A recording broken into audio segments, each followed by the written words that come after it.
All right. Welcome to the Carrot Cake Podcast 2, Rex's Most Disappointing Christmas. Today, replacing me is Rex. He is the content. He is here to tell us about his most disappointing Christmas because that is important. All right, you guys can talk.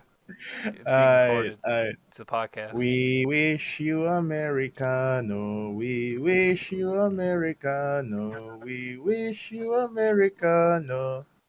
And I don't think I could continue my song because I think my lawyer is not gonna be really happy with this one. It's one of those satire songs that my childhood friends would sing about during Christmas. It's really just a nasty running gag of jokes and everything. But hey, it's got the Christmas tunes, it's got the Yuletide. So, how about you, Carrot? Any fun songs, any Christmas songs that you were changing the lyrics here and there with your friends, family, classmates? Um, no, none. Really, really. Anyways, let's talk about the current week's isekai and all the other new seasonal shows that we've been watching. All right. What you So, got in what'd you mind? think of that episode of Tsukimichi? Woo, Sukumichi. Okay. It is just a display of power, really. You have The this. past like two or three episodes have just been Makoto fucking flexing on every single other character in the show.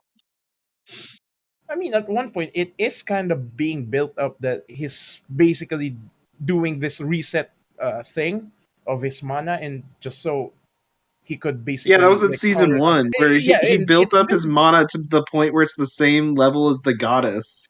And it's just like what his trouble is the output, like managing the output and powering up and so on and so forth. And to some extent it is being built up, and it is a good I would even say conclusion of what being led up to for that fight.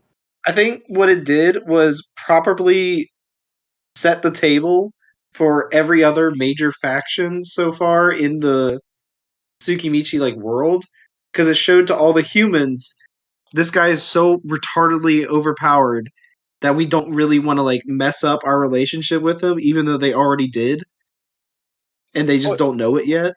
Oh yeah, And especially with it's how the principal, the empress, and the king was compelling him to do this, do that, for their own. Well, I'm not gonna say it should be their convenience, I think but it was it more is so the rather. principal that was like trying to force him to do things. The king and the princess were very well aware that he is like the only reason that their like kingdom or the empire are ever going to survive if he can teleport them immediately. Yeah, but the thing is, like the principal, the headmaster of the school, is still what's it called, adamant in pushing and bossing him around, and not really reading the room and the situation of and even not just the situation, but also like the power levels of his students and teachers around him. And I Yeah, would he's even put purely in it for his own like political gains and not that's a bad boss if understanding you a ask me. broader picture.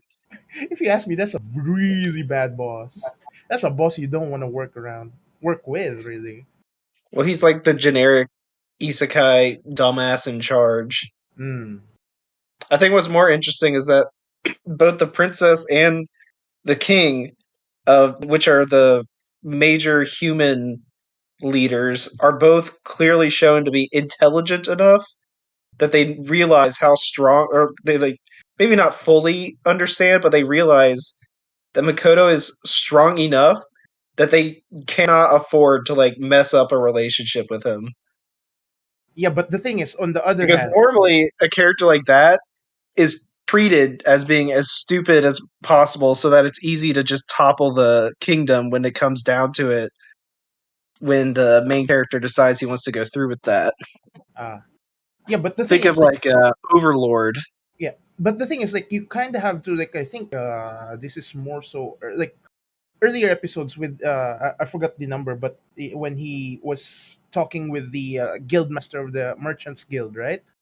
And it, Hmm. to some extent, it also, like, sure, he is a powerful force, warring force, really, but in times of peace he is in very lacking in like in the matters of peace, right? So Well, with he's like, just I'm talking about, naive. like, It yeah, wasn't he's, that he was lacking in yeah, but understanding.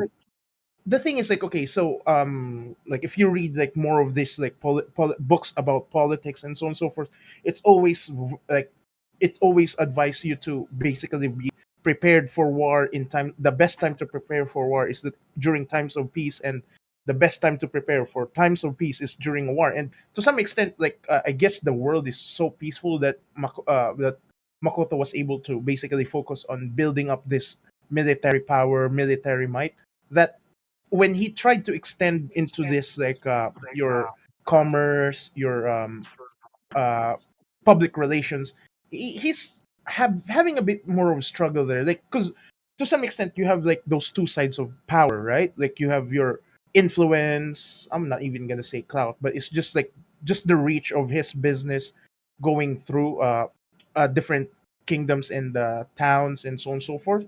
It's, and then you also have basically his power being known to, I think, all of the races in the universe, right? Well, his people know how strong he is now at this exact moment. They Yeah. did not know before. Oh yeah, that is true. It's because And of the you said that the universe of Tsukimichi is like already peaceful, but that is the complete opposite of what I interpret, because the humans and demons are currently at war, and they they are, but have been since season one.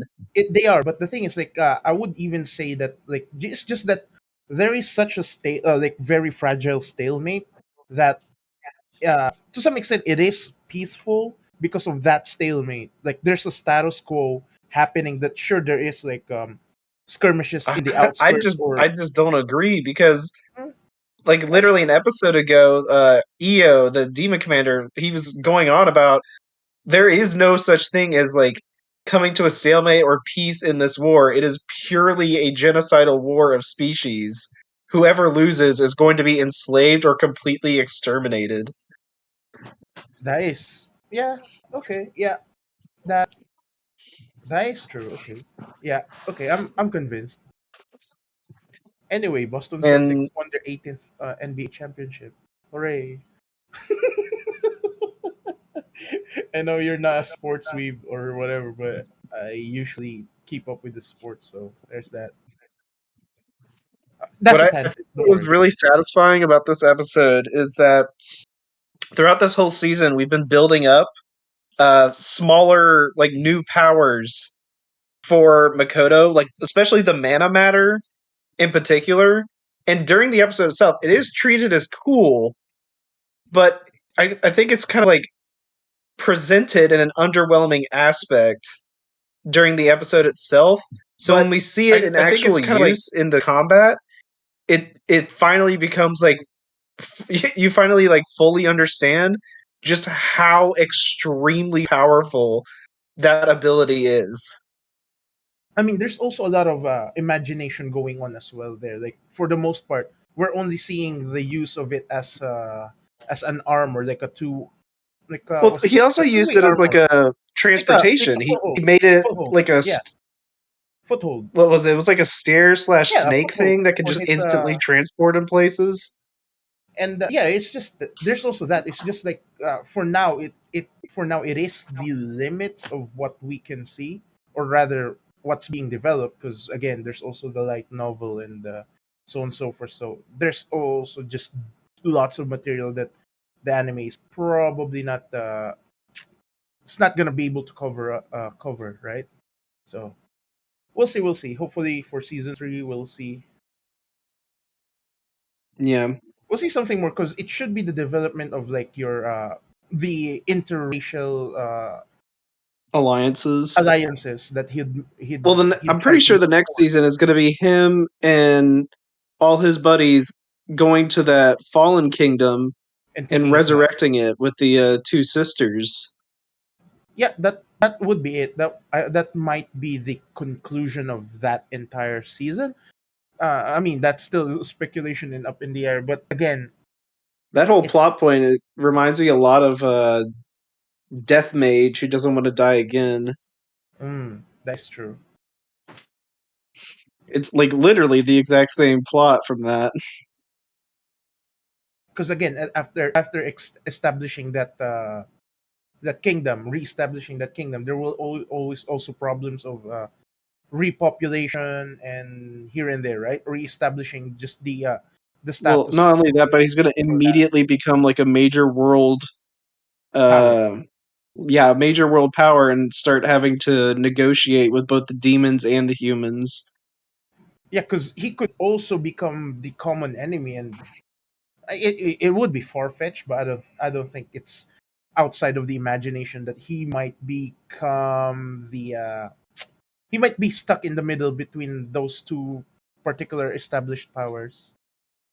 I think the country that he's establishing is literally in the middle of both the human and demon territory. Yes, that's exactly what it was from the map. I think about I forgot the episode, Yeah, but it's around double digit episode. from what I remember, it is like right there in the middle on the map.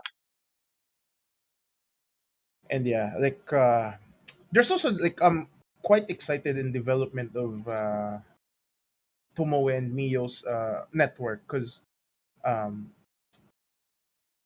because I mean Mio's current fixation is literally just making food, like cooking and everything, Yeah, and she's Tomoe. developing a very natural sort of friendly network of people that just happen to be major players in the world. And it's also what's it Whereas, called? To some extent it is also what's it called, beneficial. It's more so like your diplomacy, right? For some reason unintentionally Mio is making this diplomatic ties, and through yeah, just but hers are basically like genuine friendships rather than yeah, Tomoe's Tomoe, who's going about it very strategically. and espionage, really. That's your like that's your espionage, really. Setting up Hmm spy networks through quote I just unquote think it's really funny adventures. that Tomoe is doing all this subterfuge and espionage and everything, and then fucking Mio just happens to befriend the most important person in Limia on a whim. Yeah, I mean, because the thing is like it was I would say it was very in character, especially with her obsession with the Japanese dramas. Hmm Like because you have those samurais and like the feudal plotting, right? I would surmise that it probably might be your like the drama within like So Tomoe is Shinsengumi going era. about things solely for the sake of the bit. It is, but it's still useful though. It's still useful on how she's going about with the I would say like political relationships and establishing uh, information networks. But it's still within the bit, because again, what's who James Bond is not James Bond without the show. I'm kind of interested in knowing exactly how Tomoe compares to the other greater dragons after this episode, because Lancer got fucking absolutely shit on. And okay, was Lancer considered a greater dragon? Because I know, Yeah, he was one of the like few greater dragons in the world. I don't even know how many greater dragons are left. because we know Because Luto they said that is the Sophia dragon. had been going around killing and eating like a whole bunch of them. Yeah, because we know Luto is He's the like the dragon. number one greater I think it was dragon. like the multicolored dragon, and then you have Shin the Invincible, or the Defender, or something along those lines, which is Tomoe's old name. So with that quote unquote title, I would say that they are like at the top of the food chain. I wonder if it's sort of like slime, where because they are contracted to Makoto, they their power levels like literally increase because of his. That It's sort of somewhat implied that the reason Shiki is so strong now is because he's subcontracted to Makoto, but also because he's been training. well, he was training with all three of them, right? So I mean, I'm not gonna dismiss the results of the training and Shiki's innate talent. It's just it is possible. It is possible, It's just a but very generic, easy way to explain away how that dramatic power increase happened. that's your quote unquote what's it called, Zenkai boost or something like that. Yeah, I mean, how else would you compare it? I don't know. First thought I had was slime. Hmm.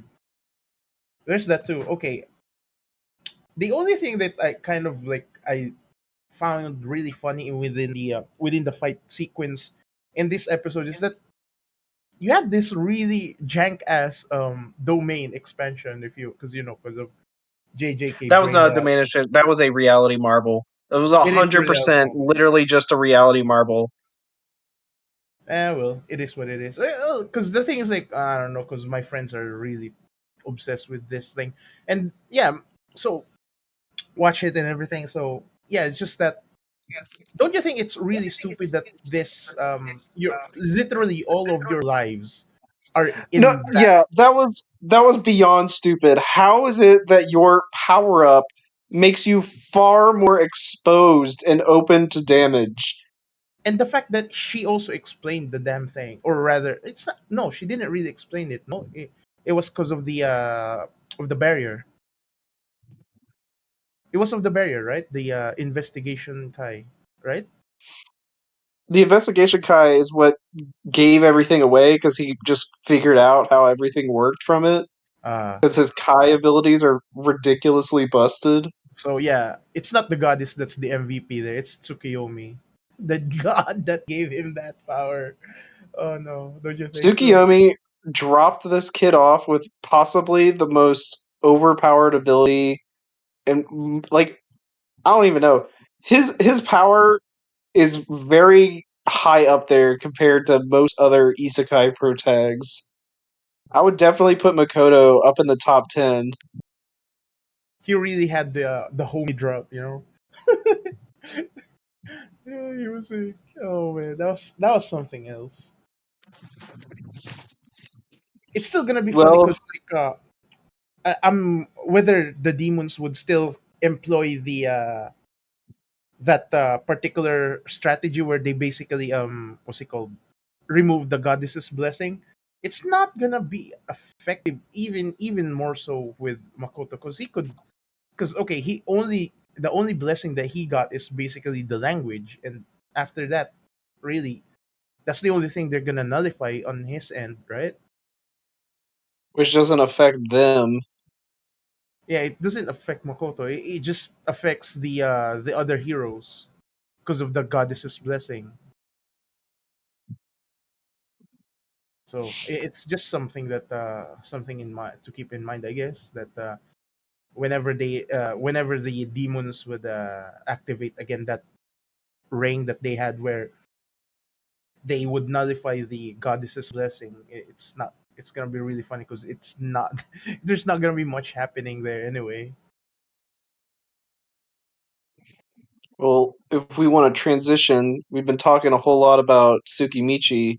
All right. So, what are your biggest uh, things that you look for in terms of things that you like in isekai? And then what are the things that you see in an isekai and immediately go, okay, that's like a negative 1 point?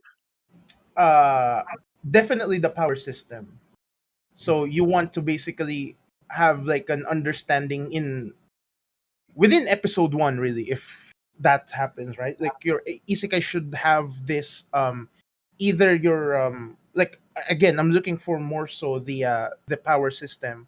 Uh, like how I is think your some magic? Like what's isekai, the the system? Like power is it system magic? itself Is doesn't it even have technique? to be super complicated to be good. Oh no no It no! just It has doesn't have to to. be like it just has to make sense. Because okay, so what I'm looking for is like what whether it's gonna be like your magic based, like technology based, or a hybrid or that kind of deal. And then there's also I would say the setting of like whether this is gonna be like one of your shamanistic summoning or like in other cases you have your kingdom summoning their hero, quote unquote, and then something happened, failure or whatever it is, like those kind of deals too. They like what's the twist? Like what makes your world different from the things that we've already seen? Like because you have your transportation through the worlds through say like a portal, whatever it is, like a computer, Digimon by the way, isekai, and or some kind of like system to travel, like if that's available, or if it's like a one way, which is I think a lot more of the um, more systems follow is a one way trip. I guess when I was thinking magic systems, I was thinking along the lines of how isekai usually goes one of two ways.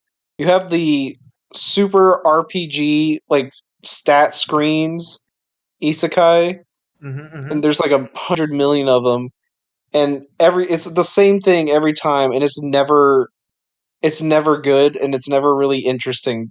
I don't really care about RPG stat screens in a fantasy isekai because it just clashes too much with the actual setting and the actual like events happening in the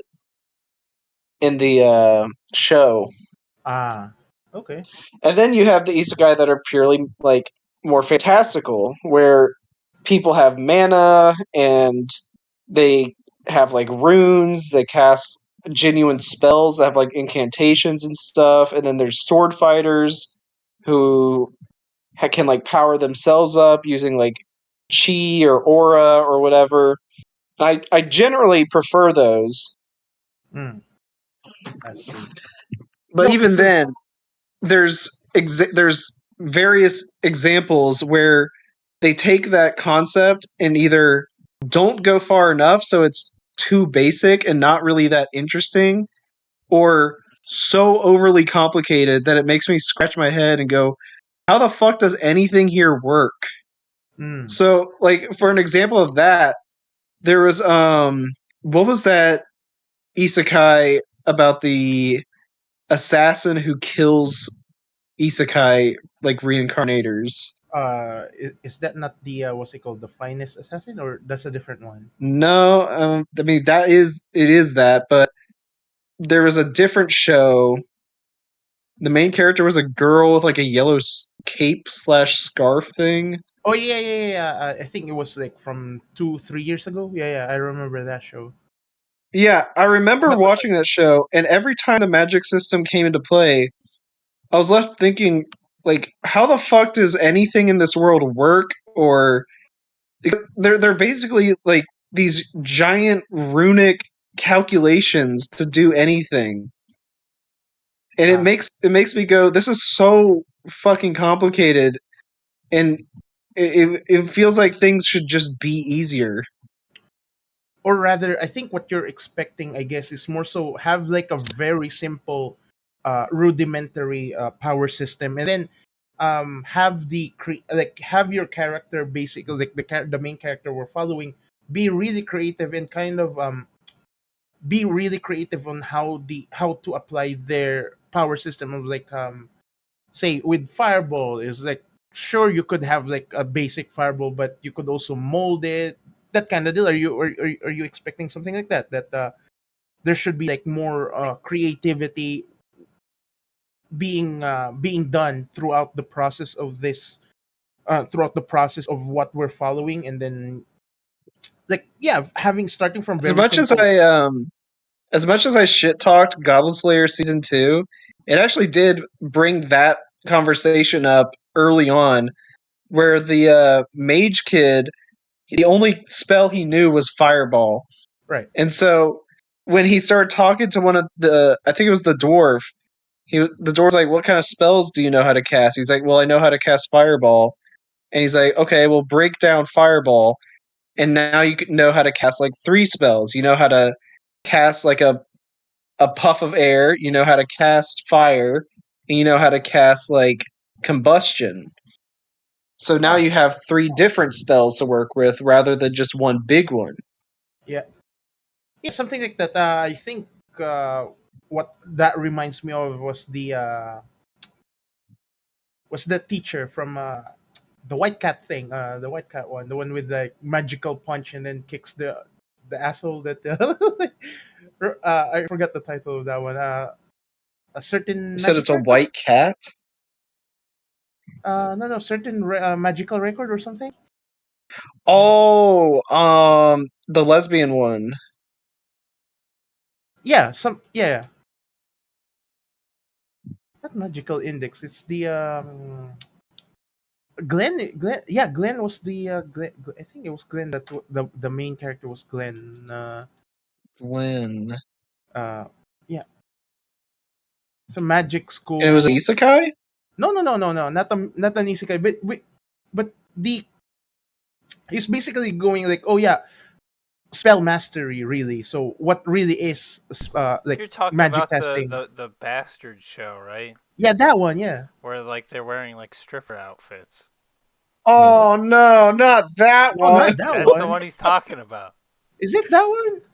That's the one I you're talking. hated that shit. Akashic Records. Yeah, there you go. There That you go. one.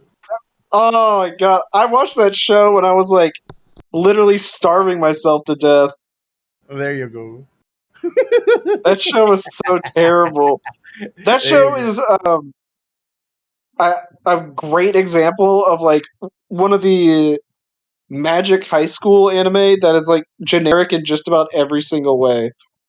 Yeah, it is. But like to some extent, you have your expansion of, or rather, the explanation of really rudimentary magic system. You're like, yeah, you could do this and that, and then it will actually have different effects. Like it's that breakdown that, and I would say establishment of your power system that is to some extent refreshing to see. Yeah. Just Yeah, like that fully understanding and like actually engaging with the power system itself and how various spells interact with the world. like it's your different systems of what's it called, evaluation of power. You have your how many spells you could cast. That's your like the variety. Like if you could cast multiple varieties of say some element, you're like a specialist, and then you basically cast like a thunderbolt, and then to all the way through like an arc lightning or something like that, something of that really grandiose lightning style, um, lightning element spell. And then you have those kind of deep knowledge where you have like just sure it's only like a fireball spell, but then again with what you mentioned, it's like, oh yeah, you could also use combustion because you're breaking down the concept of the fireball. So yeah, there's two different kinds of like establishing this knowledge, right? Like you have your variety, which is I would say it's like the wide, like your wide knowledge, and then you have your deep knowledge, your deep understanding of concepts. Mm. I mean, yeah. I also, I guess along those lines, I like it when a somebody who's like an isekai protagonist who's like genuinely reincarnated actually applies some amount of knowledge from their modern world to enhance some aspect of their magical or physical capabilities in the isekai world. So, like for an example, in Mushoku Tensei, he because he understands how clouds are formed, he knows how to like use the mana that he has and the spells that he knows to make it so that a cloud continues to recycle itself based off of how clouds are formed in the real world. Right. So he makes a spell that's able to like just self-generate. So it's more so like the combination of your quote unquote scientific applications, and then uh, and then just augmenting that knowledge with magic or whatever system, right? Right. It's similar to like as much as I don't like the show, how Railgun is able to tie in scientific concepts into the magic powers that all the kids are casting to Mm, make them feel more believable, even if they aren't really in line with reality. yeah. I mean, sure, there is like a fragment of reality in those, but the thing is like again, the objective is still making a fantasy like right. So you're Still rule stretching of this cool at the end quote of the unquote, day. like you're still stretching quote unquote the like I don't know, maybe like the concept of momentum, and then just expanding on what momentum can actually do. And to some extent, a lot of fantasy and fantasy anime and media really are applying those real life concept and then just stretching them out a little bit. Um, oh, there's too many to list out. You have your momentum manipulation. You have even though momentum manipulation is literally just pushing a mouse or uh, pushing a button, pressing a button, pulling string. That because you're technically manipulating the momentum of the object that what you have right now. And so it's just that those quote unquote stretching of those mundane things that we already do by instinct is just those. So I guess that's how the fantasy is becoming like the fantasy media is starting to become more and more um I would say like more grounded to reality, even though like sure they shouldn't be, but again, like it's the Well, authors I like mean, I want to say that they shouldn't be. I think what part of what made both Freerun and Dungeon Meshi so enjoyable to right. general audiences was because of how grounded it felt. Well, yeah, because okay, so if you're like in a setting like that, where do you usually get your provision, right? Sure, there will be your animals and like the your livestock that's being raised in the outside of the dungeon, but once you're in the dungeon, once you run out of provisions, like what are you supposed to do? So to some extent that is the angle that Dungeon Mesh is trying to tell a story about, that Well, whenever that the I think the dungeon, like point of Dungeon aside Meshi from is the fact that they're in that situation is highly unusual for dungeon explorers. Normally, no person would be so like starving that they'd have to rely on eating what they can find. What the point of the show is showing how all these various monsters would work in like an actual ecological environment, and then showing how they could be prepared in a way that would be appetizing in this sort of fantasy style world. which to some What's extent more it's still interesting than the actual eating of the monsters is seeing how that the monsters go about living their life in this environment and how they interact with the other monsters and adventurers and the surroundings that they live in. I'll tell you where it's grounded in reality: animal activism.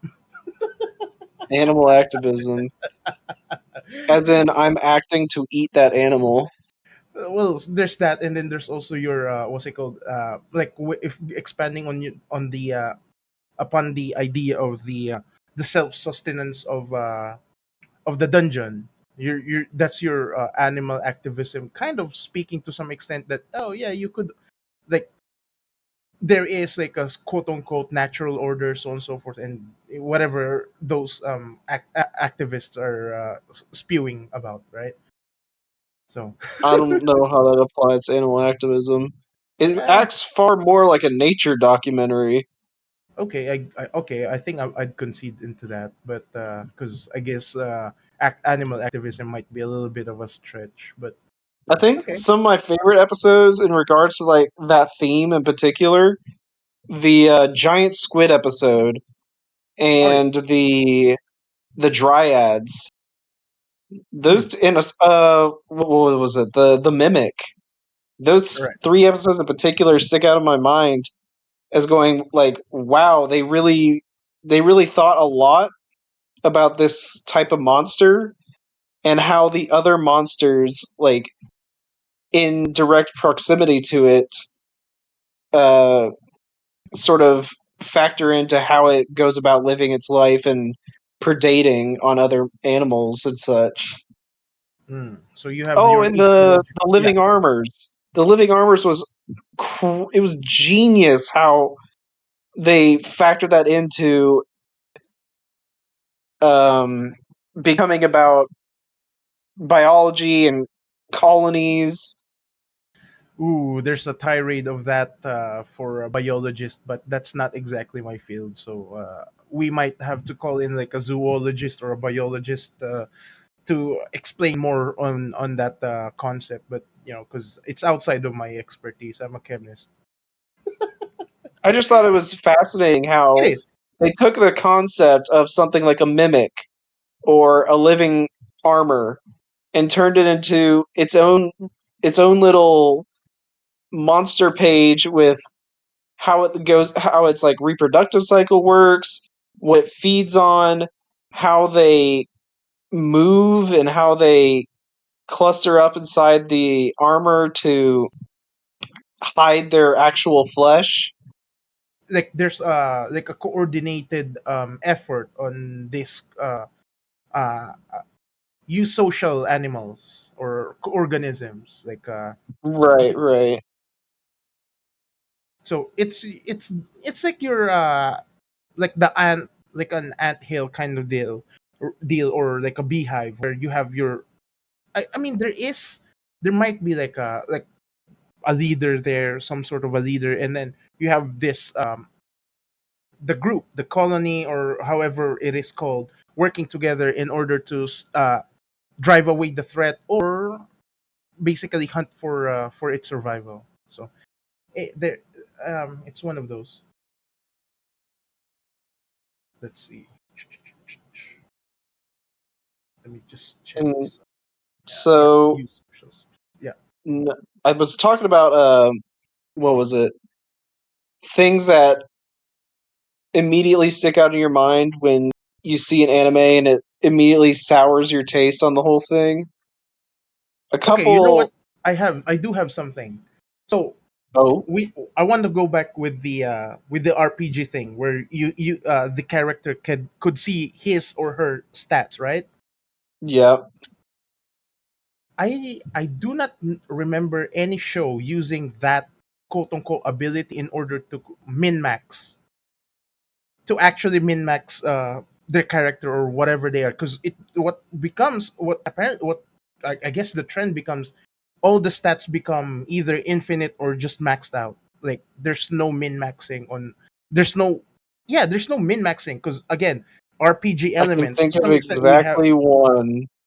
Oh, there is one. Okay, The Great Cleric. really. He spends the majority of the anime at level 1, and he trains up all of his other passive abilities and skills while remaining level 1 by using a concoction that makes him unable to level up. So that when he does level up, he's leveling like a bajillion things from level 1 to level 2, Hmm. and Oh, they're you know what? already at max level. Okay, with that in mind, I think there's another one. Bofuri with Maple, with how she maxed out all of her But isn't things. And Bofree it's like like, SAO where it's just a video game? yeah, I mean, to some extent, but again, a lot of people that talks about the series still kind of Well, if we're considers going that that is route, I'd as say Shangri-La Frontier. they're okay. Yeah, it The is whole point of Shangri-La Frontier is that he's min-maxing. okay. Yeah, yeah, yeah. But it's very rare actually to see. Like, it's very recently that we'd see those min maxing. To uh, to be fair, that comes from studios not actually understanding how video games work. Or the people are working there. does or not the have the time. writers not actually understanding how like real Really, gamers function. I would even say they don't have the time because they're all overworked and overstressed. Looking at you, Mappa, like they literally have no time to indulge themselves in their You gotta watch hobby out. or We got whatever a it is. map of staff animator in the server. I know we're gonna But sentence someone. what was I thinking of? Oh, I was gonna bring up. So there's a few things that happen in like every shitty isekai, like without fail, Mhm. and they're sort of like bingo card points for me for immediately checking off and going like, okay, this super shitty generic isekai anime, they have the attempted rape scene where a Yeah. bandit or uh, a soldier or some generic bad guy tries to immediately sexually assault like whatever female character. Normally isn't even the main female character, and Mhm. it what it immediately does is it gives the main character a justified reason to outright kill somebody without any moral hesitation about it. Like shock value, right?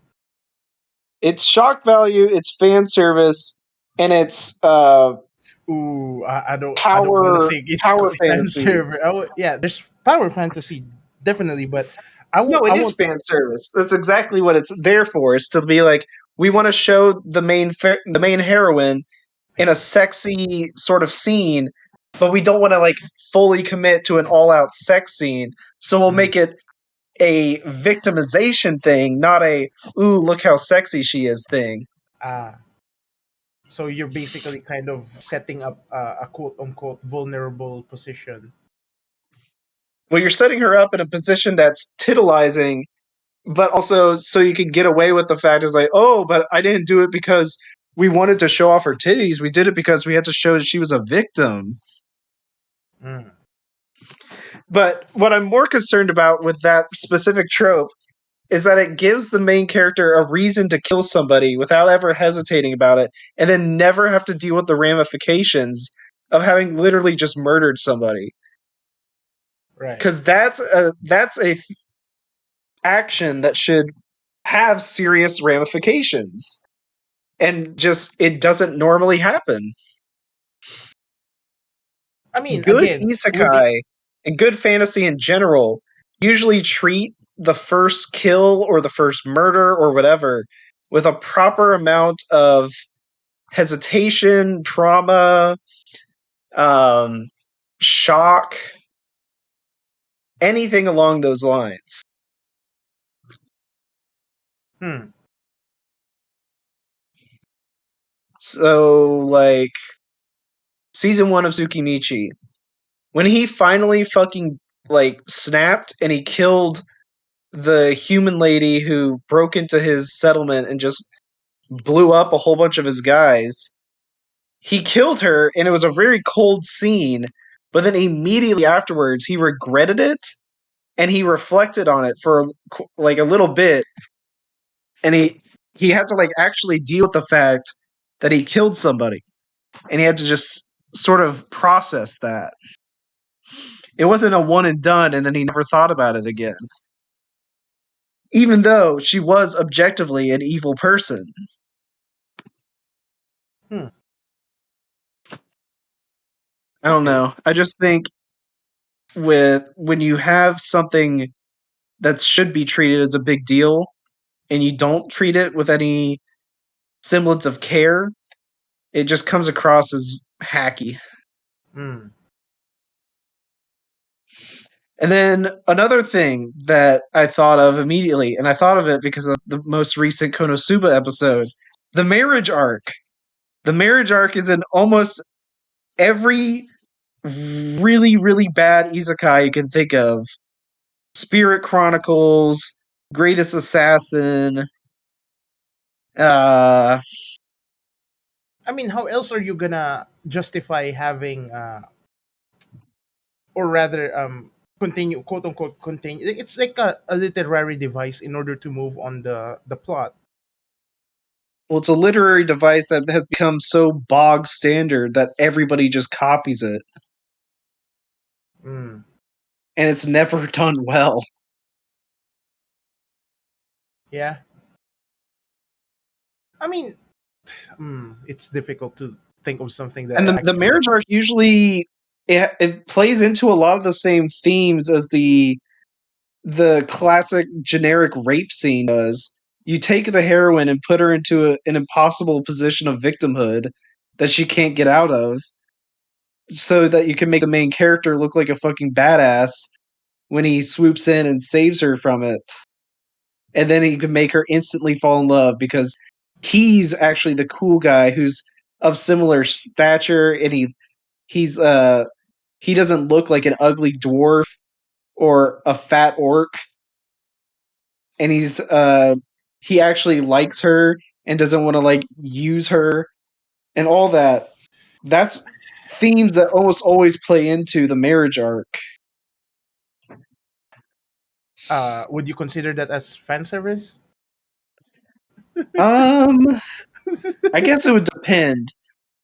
I don't think most of the marriage arcs have like a huge amount of like the titillation that that you would think of with the other trope, but they'll normally have like a scene or two where it's implied fan service, where the like evil marriage partner will be like, "Ooh, when I get my hands on you, it's so over." So it's like a NTR fan service, I guess. Because okay, with Konosuba, right? We had the The whole point engagement of the arc. Konosuba one is that it's directly poking fun of that exact trope being in so many isekai. Because the thing is, okay, for at least the first one that we would see that was really close about this one is the engagement arc, where they basically, again, they're also poking fun um, of this trope that's happening, and This trope is so ridiculously old too. This is a trope that like started with Urusei Yatsura. yeah. That's how old it is. Oh, it's been a while. Oh, it's not just that. Like, there's lots of media happening there. I think there's also the Tale of the Gallant Jiraiya. There's also that story there too. But Oh my goddess. so again, that kind of that trope precedes anime. But again, we're talking about anime, but it is there. But like with the engagement arc with Konosuba, it's like it's set up as it's a political marriage, right? Which again, it's happening. It's happened, The and marriage art from my I guess from my worldview, that's probably not the right word for it, but for the way I see it, it's supposed to show like the ultimate form of manly bravery, where you're breaking into another man's wedding, you steal his wife at the podium, and then you tell him to go fuck off to his face and how he's evil and I'm cool. yeah, yeah. Again, because it's one of those like I would say escape from responsibility and what we have right now. Because again, like there's a reason why that particular scene is always is mostly like again outside of anime. It's mostly in your typical rom com movies. I would even point to like if you name an Adam Sandler movie, there like Adam Sandler movie this like Adam Sandler discography. There you go. That's the word I'm looking for. Discography. The entire list of that movie. There will be multiple movies there where he basically is doing that, where he's basically objecting to this quote unquote wedding being arranged, and then that because again that's like one of those again I would say escape from responsibilities of of marriage really, because that's what it is, like the responsibility and I guess it's more of a responsibility to family rather than marriage, because because that is your the majority marriage of the time it's an for arranged alliances. marriage. Yeah, because this one is for like your alliances, like because you have your, because again, darkness is part of a nobility, so there is a massive advantage for her family to continue on in making this political alliances through marriages. Isn't the whole thing with the Konosuba one is that she's doing it because of debt, not because of alliances? Again, it still falls into that because again, it's for capital gains, right? Because they are Mm, in deep financial trouble, and again, in history that we have in Europe, we have these marriages arranged in order to get their kingdom or duchy out of debt. There's a lot of those happening. So and it's also being used in that concept is also being used here, that because again, darkness's father is also getting old, getting up in their in the ages, and so on and so forth, and it's also not gonna be surprising that their financial troubles is giving him well, Darkness's father is illnesses or wholly whatever. against it.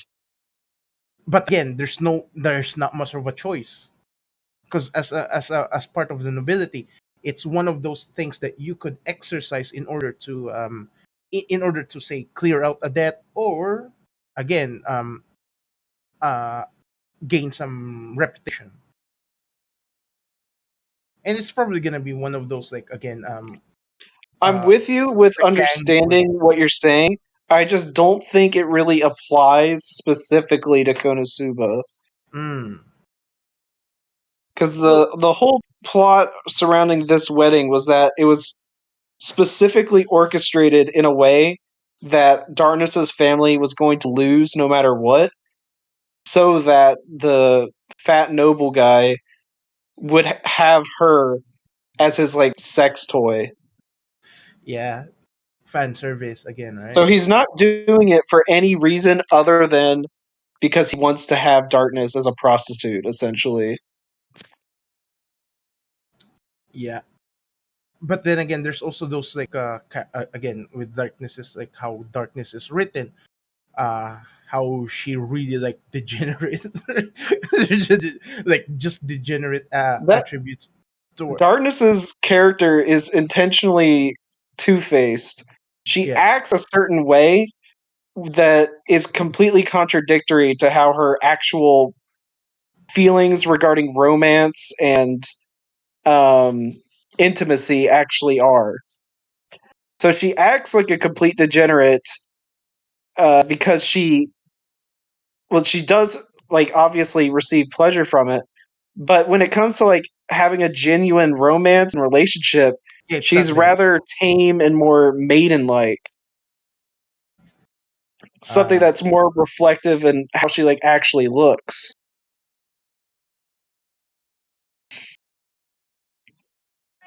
right, right. Again, we'll see, right? We'll see. Yeah, I'm pretty excited for next episode to see how they resolve just like everything kind of really. I've been really, really enjoying this season of Konosuba though, regardless of how this ends. I think it's probably my favorite season. Really? Favorite Yeah. season? All right, let me take a 2 minute potty break and then we'll get back. All right, what do you Okay. usually do for I to got I fill got this in? I got this. Eh, eh. Ad break. No, no, no. I got this. I got this. Manscape, come on. Are you gonna read the Manscape But ad? but e, uh ooh uh. Ooh, ooh, All right, I'm in the chair now. right. Okay, we can continue. Konosuba season 3 is also my favorite of the 3 seasons of Konosuba. Huh. Yeah, I just think it's going places where season 1 and season 2 kind of stuck closer to doing the same joke. Uh, I mean, hmm. yeah. I mean, mean, I like season two. Again, season's still not finished, so I guess it's still too early to call it that. Because again, I'm just waiting for things to develop. But still, I don't know. I'm still having some reservation in calling it that. Of hyping it that much. So Right. we'll see, right? It might be just like the recency bias, but I Mm, am liking it more. there you have it. Because Yeah, yeah, again, I really don't want to judge it too early. Because again, it's still not done. as Ferret says here, it's Oh finally yeah, giving Kazuma a decent rounded characterization as well as elaborating on all his one-on-one relationships with the girls. It's also to me making darkness more than just boobs and right. Kazuma more than just uh lucky neat, Lucky pervert. lucky pervert. I mean, he was more than that in the first season and second season, but I feel like he's like an actual like there's more aspects to him in season 3. Right, Or I'm just noticing it more because of what the content is showing isn't really just kind of circling back on the same stuff. right. It's So it it's must be it. definitely it's definitely up there. In my opinion, season 2 was kind of like just more of the same, where season 3 feels like it actually grew stuff on it. Whereas if you watch the spin-off, I really didn't like that because it just didn't have any direction. Because I mean, it is a spin-off, right? It's not supposed to be like I guess it's supposed to set up the premise for the for the next season or something like that. But um, Oh, not really.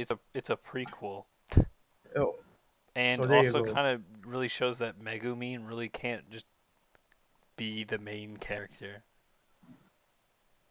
They're So kind yeah, of it's just they're kind of like the least dynamic almost, despite being like a widely most popular character. because again, with her, it's mostly the one. I guess one trick pony really would fit there because you have like really like explosion mage with a really weird name Yo, that comes from a tribe that with weird names too. Hyper So Weeb Tribe. yeah, those you have that particular what's it called um dynamic there. Exactly. Yeah. Sylvia, And they brought the movie they character in. brought the movie character. So I'm guessing the movies is now canon or what's supposed to happen. The anime is like its own canon in general because the manga kind of just does lots of different things. And I don't know anything about light novel or whatnot. Yeah, because there's like yeah, there's a light novel, there's a manga, and and then It the anime. the spin-off didn't even follow its own manga, which was actually better than the anime in my opinion. It had an actual story. There you go. I guess that's kind of what you need when your comedy series continues on for many seasons is have a more gripping story. Yeah, because again, if it's like again with that going too for too long, the jokes would just get old, right? Like Right. how long can you stretch someone being useless? At some point, you gotta make the usefulness become the punchline, right? Right. Like okay, you're calling someone useless, but then again, at what point does that become not funny? It like those kind of jokes become really stale early and early really. So um again, another pervert, like how long would you be able to make up for like a pervert uh funny? Because at one point it becomes harassment and everything. Oh, So once it becomes harassment, you have which Haposai to some from extent Ranma. it already is, right? It Like it what's the kind of line always between is. It always is, but it always is. But what's the line, right? Mm. How's it going? Oh, I gotta go back to my tiny chair. Hold on. Scoot over. Yeah, I'm dropping I down. do really enjoy Cosma. It's two part. Cosma and Darkness this season have gotten a lot of development as characters. I think it might be the focus of the entire season. So both of It their is. It development, absolutely is. like sure you could flesh out the relationship with other characters, but for now it would be better for it to have like a more I would say specific direction on how they'd like to go about with the story. I like that we started the season with Kazuma having, I guess, a positive relationship with people outside of his main party. With him developing a very close relationship with the princess as a sort of sibling figure. Right. I really enjoyed those episodes because it not only painted Kazuma himself in like a new light, where yeah, we see him as like an asshole a whole lot of the time, but it's clear that what he's doing here is not entirely for the reasons he says they are. Because he superficially is saying, "Oh yeah, I'm staying here in this castle because it's so fucking sweet, and I get like cool. I get to like eat expensive meals every day, and I get to just hang out and have fun." But through the actual actions you see in the episode itself, it's clear that the reason that he's having so much fun and actually like sticking around is because he sees that the princess is lonely and she's actually having fun speaking and hanging out with him. And he feels this sort of what's the word? He feels this sort of like brotherly affection for her by seeing just how much excitement she gets from him just talking and hanging out with her. Right. And then we have the raid on the castle where we get to see Cosma in an entirely new light, completely outside of his usual party dynamics, where he's basically going in with somebody of similar skill set to his own and completely destroying everybody. When he's actually like utilizing his skills to the fullest, he becomes a powerhouse. And that was really satisfying to see after 2.5 seasons of him basically solely relying on uh, tricks and guile to get his way around certain situations. Yeah, but don't you think it kind of suits his class, right? Yeah, because his class is a rogue T. jack of all trades, basically. Yeah. So to some extent, employing those tricks is within the repertoire that he's supposed to have. Yeah, I'm just trying to say that, like, in the past 2 seasons of Konosuba, the majority of the time when it comes to like an actual fight or conflict, Kazuma himself does not contribute a whole lot physically. He usually concocts the plan and he'll use one or two abilities that can help tie the plan together. But it normally comes down to Darkness, Aqua, and Megumin doing the majority of the heavy lifting because all three of them are extremely strong. And again, it's also to some extent it is important too. Like that aspect is important in a team setting because it's like again like sure they could darkness could take a lot of hits, but she doesn't have the insight to basically make up a plan. And then you also have a Megumin, which is just a one hit That wonder. much is Where very clear. Darkness as a character is completely pig-headed and set in her ways.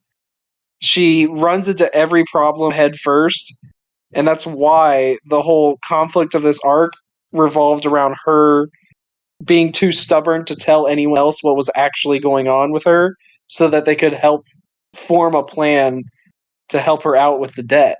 because yeah, The there's fact that that. she didn't tell anyone due to her own pride and stubbornness is the very reason that they had to make up a plan to bust her out of the wedding.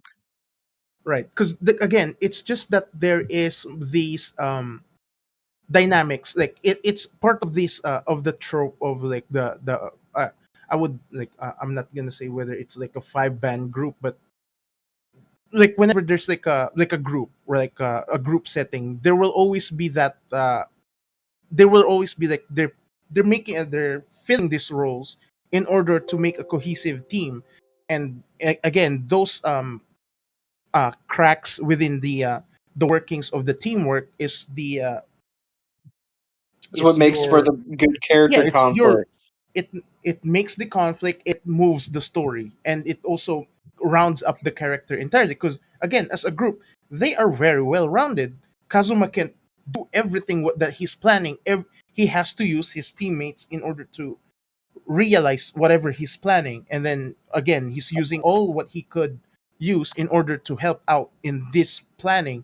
And then the I others think the bigger don't problem have is that that Cosmo always plan. ends up face to face with Yeah, opponents that are so absurdly above his own level that he has to rely on Megumi, Aqua, and Darkness, who are of similar standing to whatever opponent, I guess, in terms of power. but then again, on the flip side, those three members do not have the insight, or rather would not make the right call in They would order never make to rational choices when they'll it never comes to make it. They'll using their never make it power. in order to overcome that particular obstacle. It's not gonna happen, because again, Kazuma's part is also it's not just like the guile. It's also the charisma that he had.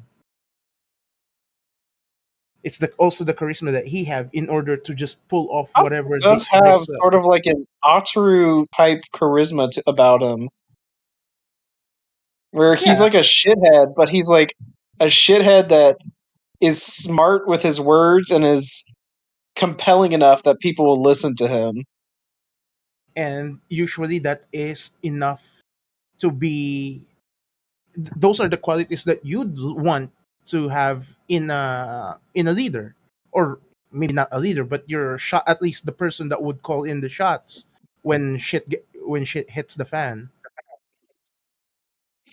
He's also a realist. And which is something that I would say very important in the scenario, because again, you He's a have this. realist to the point where it becomes a source of comedy in the show. I'm not is it even absurd to call it being a cynical being a cynic, not just realist, No, but I think it's he's also definitely cynic, a really. cynic. They had that whole scene at the There you where go. there was the demon army invading the castle town, and he was adamant about not going because he was Right. so cynical about the situation itself. And then when they actually did end up going, he was the first one to die to, Yeah, there you to go. like showcase just how much his cynicism was actually accurate. So there you go. Um, yeah, it's just that again, those types of development again, it becomes a part of that charm and comedy, because it's really difficult to just make Kazuma just like, oh yeah, he's just a quote unquote pervert, and then make him funny. And yeah, and that is again how you There's kind only of so far you can go with making a character just a unchecked asshole pervert without doing anything else with him I before would the I would even audience say, itself sours on that character. right, it's not just that attitude as well, it's just being one dimensional, because again, comedy works in different levels. And then if you're just continuing using that particular one dimension because your character is just this one dimensional written well in this one dimensional way, then you're kind of screwing yourself over, right? So to some extent you have to develop different levels within the character, and then you could exploit those levels and then make a comedy out of those. Again, it goes back to the very opposite ways that darkness is acting. Like she'd say these very degenerate and uh, questionable things, but when she's actually put in the spot, you have your innocent, you have your in the innocence showing through. So it's that one of those levels that's like, yeah, there's like contradiction in that character. Then we could exploit that as a writer, in order to make it I think all three of fun. the heroines in Konosuba have that sort of dual aspect to them. Oh yeah, Uh, Megumin, obviously, she's the most outspoken and like Chunabiyu in how she presents herself publicly.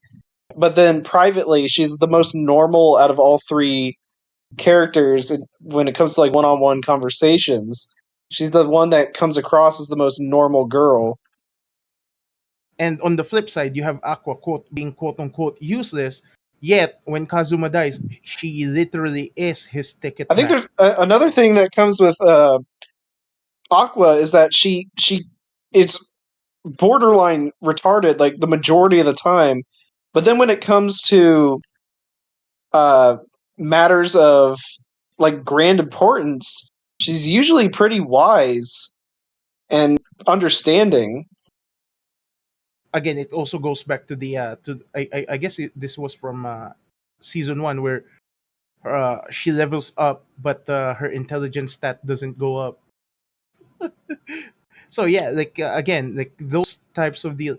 Because to some extent, again, if Kazuma dies, the party basically dies with him, and the fact that Right.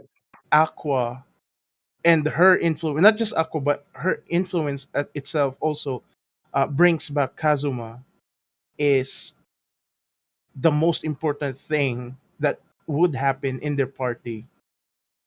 I really liked Aqua's speech from the last episode where she's blatantly making fun of the fat noble because it kind of like shows that she's intelligent enough to read the situation for what it is and mock it accurately, and then sort of like put a final punchline in to um, to showcase to Darkness just how much everyone in the party cares about her and how that she shouldn't be putting herself through this.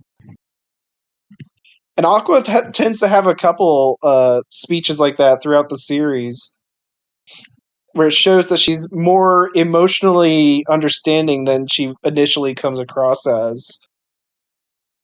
So I guess the comedy on her character is that The even comedy on her character is that she's stupid regarding just about everything, but then in the key moments where it counts, she is not only emotionally understanding of the other characters, but she's also smart enough to deliver upon what's expected of her. it's the case And of she the still does retain some of her godly wisdom in pertaining to the world events. it's the what's it called? It's basically the perfect example of even a broken clock is correct twice. Yeah, yeah. It's a good way of putting it. And that is the comedy of her character. Well, the comedy of her character is that she's a bratty There's that too, yeah. loudmouth who constantly gets everything thrown in her face Because I because mean, of how granted, stupid she is. right? Because I mean, granted, it is very reductive to think of it that way. There's also ways in developing in developing her character in the future.